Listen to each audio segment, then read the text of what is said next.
Lasers are everywhere, in doctor's surgeries, your DVD player, even in the club. But before lasers came masers, like lasers, but using microwaves instead of light. Based on an effect predicted by Einstein, masers were invented in the 1950s, but scientists only ever managed to make them either at super cold temperatures or a high vacuum. They did find some uses, like amplifying faint signals from deep space, but they were soon eclipsed by the much more practical laser. Well now, scientists have found a new way to generate masers at room temperature, and they did it with diamonds. I went to the London Centre for Nanotechnology to find out more. I'm Jonathan Breeze, I'm a research fellow at Imperial College. Hi guys, this is Keys to the Truth. In today's video, we're going to expose why diamonds are so expensive. And the first clue comes in the way of this video, which I saw last year. And as soon as I heard that phrase, the one you just heard now, it dawned on me. So they're saying that a certain type of laser that is using a diamond crystal as opposed to a ruby crystal or some other crystal can yield a maser, which is a laser that is emitting microwaves. Now, you have to look at the details. Like they say, the devil's in the details. Well, God's also in the details, and God is in everything and everywhere. So the key there is they're telling you that you don't need to cool it down to sub-freezing temperatures. That's the whole turning point of this mystery. So if a particular crystal doesn't need to be cooled down, what does that tell you? What is heat? It goes back to what is heat. I'm getting ahead of myself. There's going to be a lot of spoilers in this video for you, for future videos that I reveal. But so you can think of heat as a sort of noise, a crystal noise, a noise of crystals. And the chatter that these crystals are having, and their vibrations, and their respective communications, and the frequencies that they're emitting. So let's say you're in a crowded room, you're in the middle of a crowded room, and you know there's 20, 30, 50 people, 100 people, everybody's talking at the same time really loud. You know, can you hear anybody in particular? Can you hear yourself? Can you hear yourself even think? Can you talk to somebody intelligently? Can anybody hear you? Not at all. But so then in that scenario where all the crystals are equal, of the same rank, you have this noise, which is the heat. Now, if you can reduce that noise by lowering the temperature, okay, lowering the temperature, lowering some more, until you get everybody quiet, everybody cold and in their corner, you know, kind of crouching, you know, with their jackets. That's one way of doing it. Now, they're telling us here that the diamond doesn't need that. The diamond doesn't bow down to the noise of other crystals, okay? Diamonds are not affected by the noise of other crystals. They will, you know, their voices will be heard louder and their light will shine brighter than any other crystals around them. Hence, they do not need the cool down, okay? So there, imagine you have a loud booming voice, you know, this booming voice. I met a guy from New Zealand once, a farmer, and we were in a meeting of sorts in a big room. It was really loud, like I'm portraying here, and you know everybody was passing the microphone to kind of speak, and we still had a hard time hearing each other. And then this guy out comes with a booming voice, sounded like the voice of God almost. Without the microphone, he like turns the lady away with the microphone. He's like, "I don't need a microphone. I'm from New Zealand." Oh my gosh, you should have seen the laughter in that room. And yes, we heard him across the way, and it was like a deep rolling thunder of a voice. Amazing, pretty amazing. But so that's precisely what the diamond is doing, okay? So let's continue. London, and I've been working on room temperature lasers for the past 8 years, and recently we managed to demonstrate a continuous room temperature laser that uses diamond. Before getting to that though, John took me through how masers and lasers work. The maser acronym and the laser acronym both stand for either microwave or light amplification by stimulated emission of radiation. There's a population of electrons where you have two energy levels, and there are more electrons in the higher energy level than the lower energy level. This putting electrons into a higher state is called a population inversion. If you can make one of those, then the maser fun can begin. An incoming photon causes one of the electrons to drop down to a lower energy level. When it does that, it emits a photon, and not just any photon, one that's identical to the photon that just zoomed by. These then trigger more Oh my God, that's really hard to listen to because it's complete and utter gibberish, nonsense, bullcrap. There are no electrons. Electrons don't exist. There are no photons. Photons don't exist. Be sure to check out my video on why atoms and molecules do not exist. I also have two videos on what light really is. And so I don't want to get into it too much because these videos are long enough. I'm just, please, if this is your first video, be sure to check out my playlists. Be sure to check out the rest of my channel because it's all linked together, okay? It's hard to cover a particular subject without getting sidetracked into all these other subjects. And you kind of have to know a little bit of everything in order to put the big picture together and know what's going on in reality. I'll do another video specifically on why electrons don't exist, showing you the proof, the evidence, repeatable, demonstrable. So I could be saying here that it's, invisible bunny rabbits and it's invisible unicorns. And, it will work out the same. It doesn't mean that's true. It doesn't make it so, okay? So be careful that you can differentiate the lies from the truth. That's a big key right there. Using your God-given chitti, your God-given discernment, okay? Your jnana, to find the real knowledge, the wisdom of God. So it's like you're questioning a suspect, okay? Again, going back to that detective analogy. You're questioning the suspect and you're grilling him. You're drilling for, the goodies. And he's going to feed you lie after lie after lie, but you're going to keep grilling until he makes a mistake and he gives you some sliver of truth, all right? So please don't mind this stupidity of electrons and photons. They do not exist, okay?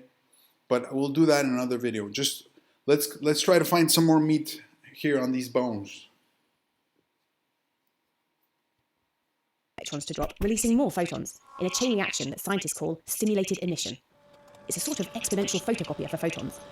And if the photons are in the microwave part of the spectrum, boom, you get a maser. So it was possible to make the population inversion in rubies, which they used for masers, but the rubies, again, crystal magic. Everything in this reality works and runs on crystal magic.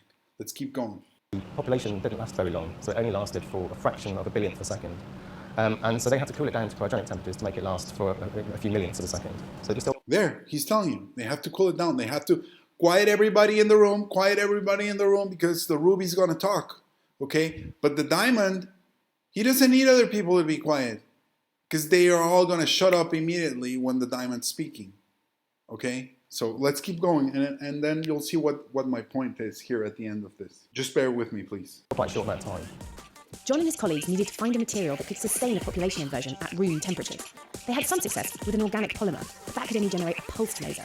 To make a continuous version, they turned to diamonds. So you can see actually, this is the core of the maser. And then inside, you can see the diamond in V-center, and V-center diamond. There are many color centers in diamond, and in V-center is one of the most extensively researched color center in the diamond. NV centers, or nitrogen vacancies, are defects in the diamond structure, which also make it pink. Where carbon atoms are knocked out, electrons sit in the gaps. The electrons can exist at levels that are separated by the right amount of energy to emit microwaves, and the diamond's stable structure keeps a population inversion, even at room temperature. As well as the diamond, there's a sapphire resonator, which acts like a mirror to help intensify the microwaves the maser produces. And everything is kept in a... So there, guys, what do we have here? We have diamond, we have sapphire, and we have copper, okay? Diamond, sapphire, and copper. They're all what? They're all three crystals. They're all three different types of crystals, because this is crystal magic. This is a particular geometry. It's a geometry. Geometry does matter. The placement of things in 3D space does have a particular effect on the outcome, okay? So we're talking about a certain geometry of crystals here that is manifesting certain things into existence. It's creating a certain outcome in reality. It can perform work. It can create, emit light, okay? It can communicate between different crystals, can generate this type of laser, which is a maser, which is laser that is in the microwave frequency spectrum. It's a very powerful type of laser. You can see they're using a very tiny diamond. They admit it's an imperfect diamond of lower quality, but so we're getting near the point of this whole video, why diamonds are so expensive. And they're not so expensive because of, oh, the blood diamonds and the exploitation and the mines and, you know, the Beers family or whomever, they're hoarding the production and they're limiting the supply artificially and all these contrived things. There might be a little bit of truth to those things, right? There's always a little bit of here and there, but the main point, they're never going to tell you. The main point is that diamonds are a magical stone, a magical crystal, a magical gem. They are actually a super magical gem, okay, that has magical powers. And they don't want you anywhere near it, okay? They don't want you experimenting with it. How do they do that? They make it so that it's worth millions and millions of dollars, okay? Easy as pie. And that way, the whole populace, the sheeple, do not have access to play around, to fidget with such powerful things in this reality, okay? Powerful materials. So let's continue. Let's continue with the evidence. Show me the evidence. Copper housing, called a cavity. So basically, this mason assembly comprising the cavity, the subferrine resonator, and the mason medium, this diamond will go in between the poles of a magnet, a powerful magnet. And then what we do actually, we shine a green laser. And when the laser hits the NV centers, the diamond glows a rich pink. That's actually just a byproduct of a much more important process, putting the electrons into their higher energy state. When this is combined with a precisely calibrated magnetic field, you get that crucial population inversion. Then add the sapphire resonator and the copper housing, and out pops a maser. When we first got involved with the diamond, I did quite a bit of theory. I'm generally theory-led, so I don't want to waste my time doing an experiment that I know won't work. And all the theory pointed towards it working.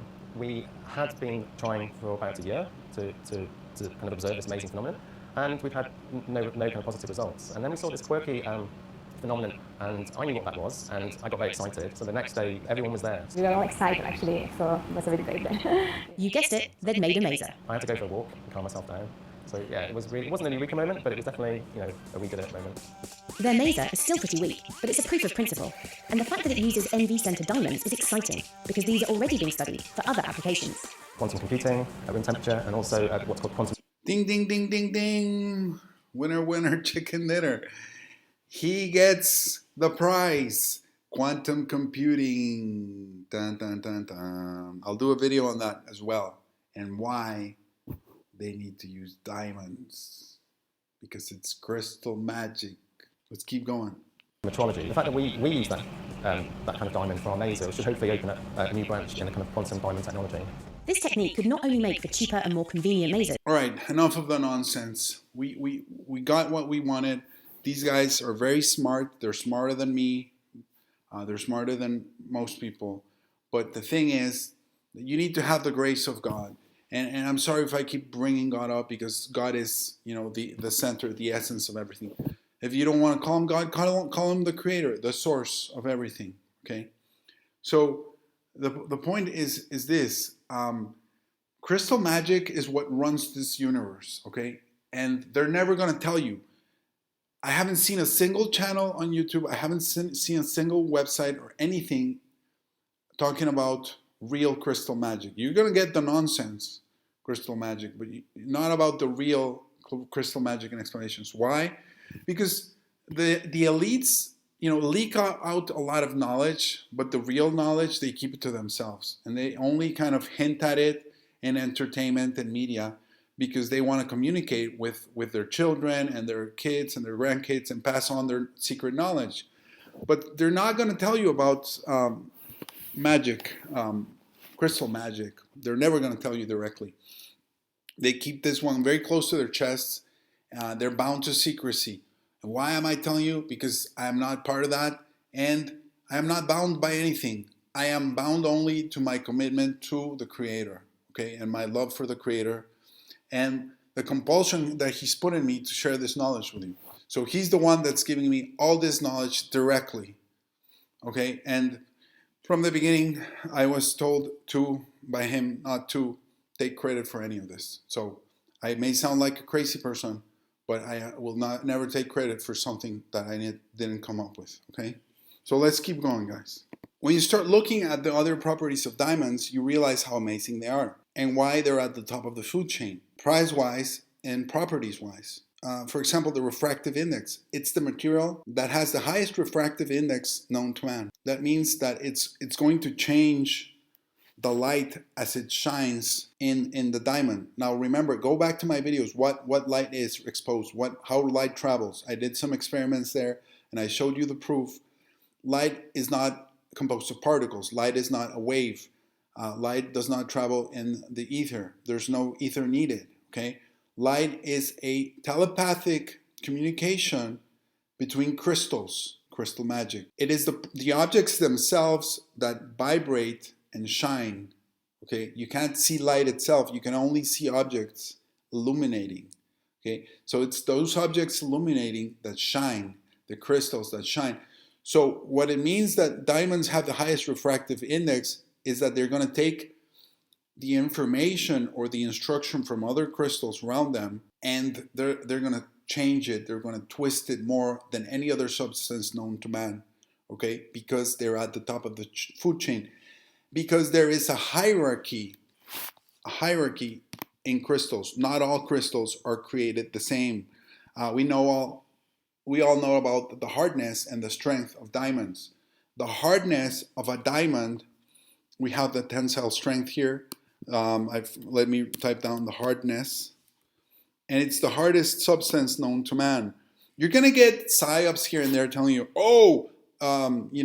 scientists created a synthetic material that is harder than that. Well, show it to me. Can you please? Let's do some experiments. They're never going to do it. So beware the psyops, beware the headlines, beware the mainstream, beware the popular science. It's all nonsense, okay? Science is completely fake. It was created, it was artificially to delude the masses into forgetting our magical nature. And by magic, I do not mean witchcraft or demon worship. Those are evil things, okay? If you're a witch, if you're Wiccan, if you're a Santeria guy or something like that, I mean, I have respect for you, but, I don't condone it or I don't promote it. I'm showing you this material here, and, you're welcome to investigate it further and get closer to the source and to the Creator, okay? So I don't want to get too distracted here by those other subjects. I am open-hearted, like Christ instructed me to be. I am open-minded. We have to have love for the Creator, love for each other, and do not judge anybody. That's pretty much it, the core of the gospel. So if you're not doing that, you have no business calling yourself a Christian. Even that's a judgment. So I am not going to say who should be calling themselves one or not. And if you're an atheist, if you're a Buddhist, whatever you may be, I mean, that's awesome that you're listening to this. You're like in the top 0.01% of humanity in the way of openness and your way of approaching life and your soul and your spiritual evolution, because the evolution is spiritual, it's not physical. But so you're a highly developed soul, and you have a thirst for knowledge, you have a thirst for God, and He's going to give it to you if you keep searching the right way.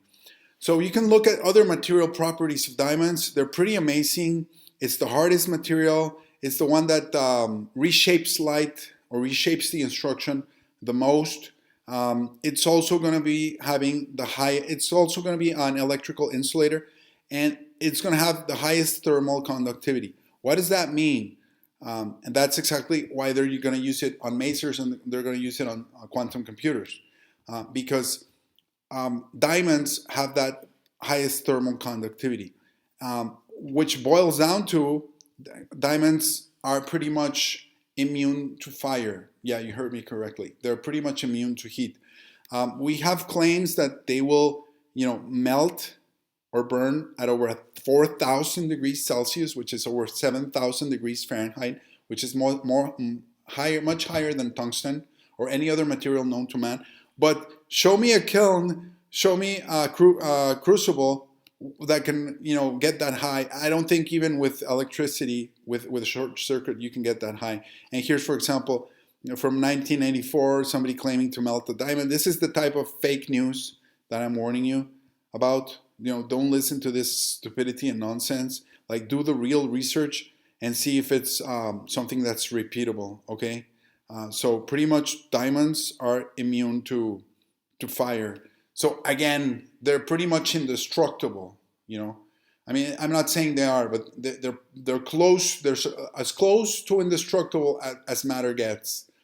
So what is that telling you? Again, they're at the top of the food chain. It's a hierarchy of crystals. Not all crystals are created equal. Some crystals are more powerful than others, okay? Because the way that God created them, He imbued them with more magical properties, okay? And that's why they're so expensive, because the elites know this full well, okay? And they do not want you making experiments with them. They do not want you, playing around with them with, different energies and electricity and this and that and the other, and silver and gold. Again, silver has a higher electrical conductivity than copper. So does gold. So imagine that you made a certain geometry. You made a certain geometry of diamonds and silver and gold, and you could probably make a device that could generate huge amounts of energy, okay, with very little input. And so what are the crowns of the kings and the queens made of? They're made of jewels. They're made of diamonds, different kinds of jewels, magic crystals, silver and gold. So, there could be something, I'm not saying that the ones right now have these capabilities, but there could be something to that, okay? They could possibly be some sort of fractal antenna that's manifesting a certain, taking the consciousness of that person and manifesting something into reality, okay? So now the first thing that my 10-year-old daughter told me when I shared this information with her was like, Steven Universe. I'm like, what? Steven Universe. Dude, what are you talking about? We're talking about crystals and crystal magic and gems, and you're talking about a cartoon. No, Daddy. Steven Universe is this guy that lives in a certain cartoon universe that's where they're all gems and diamonds and crystals. I'm like, what? What are you talking about? Yes, you need to go see it, watch it. So she started telling me everything about it, and he's half crystal and half human, and his mom was like a pink diamond. And sorry, I don't want to spoil it too much for you here. But so, I mean, you can check this out if you're familiar with the show. You'll know exactly what I'm talking about. If not, you can, kind of become yourself familiar with it. I'm not promoting it, but I'm just saying the elites here are showing their hand, one of the keys to the truth, which they can't help themselves, and they need to somehow share this information amongst themselves. So it's an animated cartoon where they're showing, the diamond gems, the magical gems, and their hierarchy. There's a hierarchy there, and they're flat out telling you, okay, what's what in reality. Where the diamonds are like the rulers, because they have more magical powers, okay? So the white diamond is like the queen of everything, and then there's two other colored diamonds, and they can also fuse and integrate with each other, and they can get more powers from this fusion. It's very interesting. The Great Diamond Authority, it's like a triad, and going back to like the Trinity type scenario. Very, very interesting, okay? So there's a lot to investigate here, guys. The leader is the white diamond. She has the authority. And I just show you how diamonds have authority. So this is real. This is not fantasy. This is, as real as you and I. So let's see let's run it through the key of Sanskrit. Why don't we? Okay? Might hate me for like going on and on about Sanskrit, but it is what it is. It is the language of God. It's the language of creation. Let's see what it has to say. If it has anything to reveal to us. Crystal. So I'm looking for crystal, and it's talking about crystal cloud. Oh my gosh. Spatica bra. Spatica bra. Spatica abra. It's a crystal cloud. Be sure to check out my videos on how clouds float, and you'll see it's because of crystal magic. And there's a word for it in Sanskrit. I don't know that there's a word for it in any other language, but it just goes to show you they have over 20 billion words in Sanskrit. It's pretty much an infinite language, the language of creation, which was, again, it's been occulted by the elites from us. They show us all these other types of, oh, it's Gaelic, oh, it's Hebrew, oh, it's Greek. I've done a playlist on the subject. I'll do more videos on the subject, but here's another proof, okay? They have a word for it. Oh my gosh, like who has a word for that? Nobody. So what's the word for crystal in Sanskrit? It's spata. Spata, spata. And that is unbelievable. Unbelievable. Like let that sink in. Spata is the word for crystal. And they have so many different variations, okay? So if you know any of the romantic languages like French or Portuguese or Spanish, you're immediately going to know what spata means. Spata means a spade, a sword. In Greek, spata means a sword. So what they're telling you is that the word crystal in Sanskrit means sword.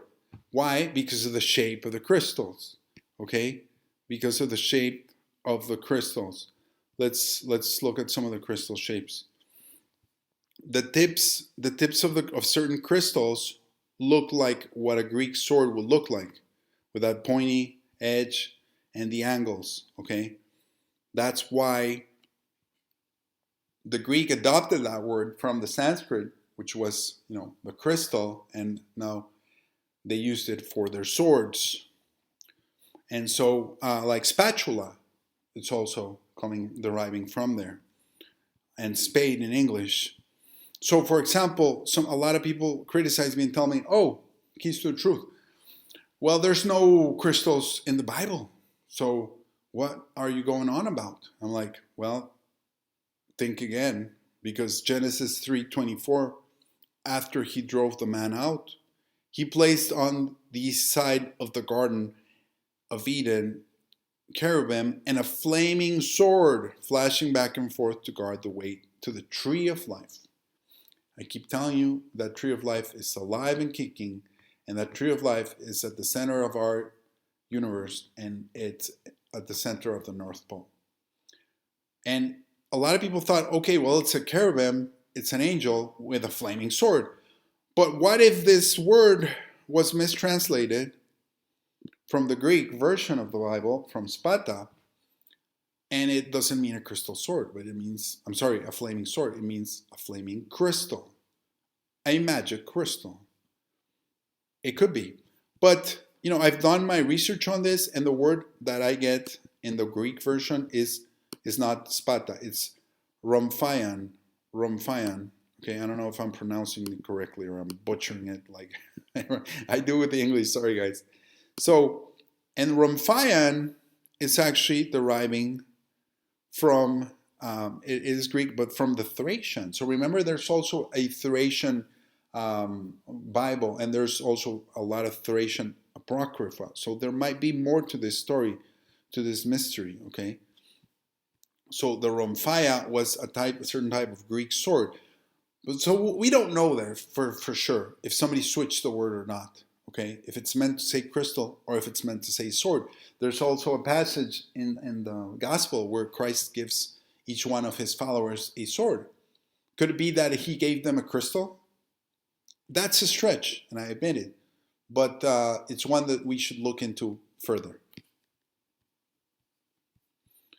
Let's see, and then we do another cross etymology here between the Thracian, the Greek, rhomphion, and the Sanskrit, and it shows this. It shows that it means to kill or to hurt. So very interesting stuff here, guys. All right, continuing. So we have the playing cards, for example. And here we have a diamond, which is flat out a crystal. We have a spade, which I just told you, it means the crystal in Sanskrit as well. We have the heart, and we have the club. So these could all be depicting crystal magic, different geometries of crystals. Okay, because there's crystals that grow in these ways as well, not just the typical spade. There's like a huge different types of geometries of crystals that you can see. You can search them on your own. They even grow in the shapes of flowers sometimes. So that's where, for example, in the playing cards, which again, all games of chance are under the spell and influence of the fallen angels, the fallen deities, these demonic entities, and so it would stand to reason that they would kind of encode crystal magic. Doesn't mean that crystal magic is bad. Doesn't the elites and the demons use it for evil against us? But crystal magic is the way of creation. It's one of the secrets of creation, that God, that's how God manifests and makes the universe. Okay, and so let's look further into that word manifest, and then this is really gonna blow your mind, because I know it blew my mind, okay, when God revealed this to me. So crystal systems, there's a whole science to this. This is not hocus pocus or gibberish, okay? There's a whole science to this, but they hide it from you and I, okay? This is the reality of, there's no atoms and molecules. This is what really makes up matter. Matter's not empty space. Matter is, pretty damn solid, no? Try your head through the wall and then you'll see if it's solid or not. Sorry. What does mani mean in Sanskrit? Here we go. Guys, this is just very exciting for me. Mani, among other things in Sanskrit, means ta-da, a jewel, a precious stone, a precious crystal, a magical crystal. Can you believe this? You can't make this stuff up. Look, guys, an amulet, an ornament, a globule, a crystal. It can even mean a magnetic crystal, gem. Okay, I'm not going to talk about this right now, but I could probably do this one under the Patreon or one of the private platforms, because there's a lot here. Okay, there's a lot here that we don't even think about, but it's all related. Okay, it's all related. Okay, so a mani is a crystal. It's a magical crystal. It's not just any crystal. It's a gem. It's a precious crystal. Steven Universe, the gems, the diamonds. Okay, so words beginning with mani or many in English. Well, we have, for example, the word itself, many. Okay, many. And that's quite indicative, okay? And then we have mania, we have maniac, manic depressive. I know I've been there. Oh gosh. Lord knows I've been there, but he's cured me, really. I'll tell you a lot about how to fight evil. I'll do a whole playlist on defense against the dark arts, and it works. And I really I need to thank Christ himself for saving me and for leading me away from all that craziness and healing my mind and my body and my heart and my soul. I can't be thankful enough, as well as Lord Krishna. Okay? One and the same, there's only one God, guys. Okay? So I'm not here to preach or anything. I'm just here to share this knowledge. So manifest. So what is manifest then? It's a festival of mani. What is the mani? It's the magical crystals. It's the magical gems. It's a festival of crystals. So to manifest something, to bring something into existence, you require a festival, an interrelationship of the crystals, of the magical crystals. So you use the magical crystals to manifest something into reality. And that, if that doesn't blow your mind, I don't know what will. So please share what your thoughts on the comments. I would love to hear what you have to say, your experiences, anything, questions, comments. I really appreciate you guys. If you want to check out my Patreon, it's Keys to the Truth. Contribute. It's like buying me a cup of coffee and just chatting. Share this information, download it, copy it, rip it. So let's keep going. Let's keep going. With some groups that I talk to sometimes in private, these guys, we share opinions, and then they come up with something, and then I come up with more, and then God starts kind of sharing more and more and more. So like if there's a flow, then God provides. So for example, what does a crystal mean? And I want to get into the crystals. So a crystal, you could divide this from the English into the Sanskrit, which is the root phoneme, or dhatu as they're called in Sanskrit, kr, kur. It's that sound, it's that phoneme, kur, of creation, and stal. So it's an anagram. For crystal, it's an anagram for kur, salt. And kur in Sanskrit, everybody or anybody that knows anything about Sanskrit, you can look it up on Google. It's like the worst source of information, but even if it's there, so it shows to you. Kur has its own little, symbol, and it means to do, to make, to perform, work. It means work as well. So a crystal is a kur salt. So it's a salt that does. It's salts that make. It's salts that perform work in this universe, in this existence. So if you continue, this goes ad infinitum. So it's a kur salt and a kur salt. And that same phoneme, you get that same phoneme, kur, in the word Christ. It's Christ, and which comes from the Sanskrit Christer Yo, and it's in the Vedas. It's in the Sama Veda. If you don't believe me, I'll show you the actual scriptures with a photograph that I have. One of my videos where I say Christ is the Vedanta himself. He's yoga himself, personified. So Krishna also has that same KR phoneme. So here it's meaning the Lord that does the work of the crystals. He's the one that creates the crystals. He's the one that creates magic in the beginning. He creates the universe through the magic and through the crystals to perform actions, okay? So a lot of people say, oh, Christ is a bad word, you shouldn't use it. It means the one that was sent, or it means the anointed one, and the oil in your body, and we are all Christ. And dude, don't know what you're talking about. You're going on and on about some stuff that you heard from some guy that has a crazy theory, and he's saying that there's oil in your body. Don't shower for a week, buddy, and see if there's oil in your body. There's plenty of oil in your body, okay? So I can make an analogy about anything, and it doesn't make it real, okay? It doesn't turn us into unicorns, right? So same goes for this. We can all experience divinity. We can all, reach for divinity, but we need to remain humble. And all these people going on about, self-enlightenment and you can become Christ, all that nonsense is Luciferian in nature, because the devil wants you arrogant and he wants you not humble, okay? And that's where it leads to. So you need to remain on your knees, honestly. Like if you want to get anywhere, you don't have to. You don't have to. You can be as arrogant as you want. I'm trying to reach God here.